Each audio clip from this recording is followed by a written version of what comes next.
আসসালামু আলাইকুম সবাইকে। কেমন আছেন সবাই? আশা করি সবাই ভালো আছেন। আল্লাহর অশেষ রহমতে আমিও অনেক ভালো আছি। তো আজকে আমি দেখাবো শীতকালীন ভালো লাগাগুলা, যেগুলা সবচেয়ে বেশি ভালো লাগে। এই যে মুখের উপরে সূর্যের যে এই রোদটা আলোটা পড়তেছে, শান্তি সুকুন। তার সাথে আর একটা জিনিস যেটা হচ্ছে আমার বাগানে এই যে শীতকালে এত সুন্দর সুন্দর গোলাপগুলো ফুটে, সব ধরনের ফুলগুলাই থাকে। শীতকালের এই ফুলগুলো অনেক সুন্দর লাগে। এই যে গোলাপ অর্ধেকটা ফুটেছে, এটা বেশি আকর্ষণীয় আমার কাছে মনে হয়। অনেক কালারের ফুল আছে আমার বাগানে গোলাপ, তার মধ্যে আপাতত মনে হয় 3টা কালার দেখা যাচ্ছে, 3-4টা মতো। সবগুলো এখনও ফুটেনি, আর একটু শীত আসলে জানুয়ারির দিকে হয়তো ফুটবে। তবে এগুলোই শান্তি, ঠিক আছে, চোখের শান্তি। আমার ছোট্ট একটা বাগান, আমি একটা গাছপ্রেমী মানুষ বলতে পারেন। এই যে এই কাঠগোলাপ গাছটা দেখছেন, এটা আমি প্রায় 3-4 বছর আগের কথা। এক জায়গায় ঘুরতে গেছিলাম, তো দেখছি রাস্তাতে এরকম কাঠগোলাপ গাছ কেটে কেটে, মানে ডাল কেটে কেটে রেখে দিয়েছে। তো আমি ওনারে বললাম যে আমি কি নিতে পারি, তো বললো যে এগুলো আমরা পরিষ্কার করার জন্য কেটে ফেলছি, নিয়ে গেলে আমাদের আরও ভালো হয়। তো ওইটা নিয়ে এসে লাগাইছিলাম, এখন দেখেন ওটা কত বড় হয়ে গেছে, প্রচুর পরিমাণে ফুল হয়। তাছাড়া এইদিকে আরও অনেক কিছু আছে, অনেক গাছ যেগুলোতে এখনও ফুল হয়নি, আরও ফুল টুল হবে। আর কিছুদিন বলতে কিছু মাস আমি একটু অমনোযোগী ছিলাম, যে কারণে আমার গাছপালাগুলো আমি কেয়ার করি নাই, তাই একটু এমন তেমন হয়ে গেছে। এই যে এটা হচ্ছে আমি এই ফুলের গাছটা আমি নাম ভুলে গেছি, আমার মেমোরি একটু দুর্বল, বেশি মনে থাকে না। তো ওইটা আমি একটা নার্সারি থেকে ছোট গাছ নিয়ে এসেছিলাম, তারপরে ওটা মারা গেছে।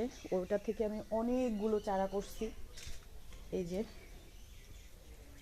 এটা ডাল থেকে চারা হয়, তো আমি অনেকগুলো চারা করছিলাম, তারপরে এখন সেগুলো থেকে ফুল হয়েছে। শান্তি লাগে, এটাই আসলে শান্তি। আর এই যে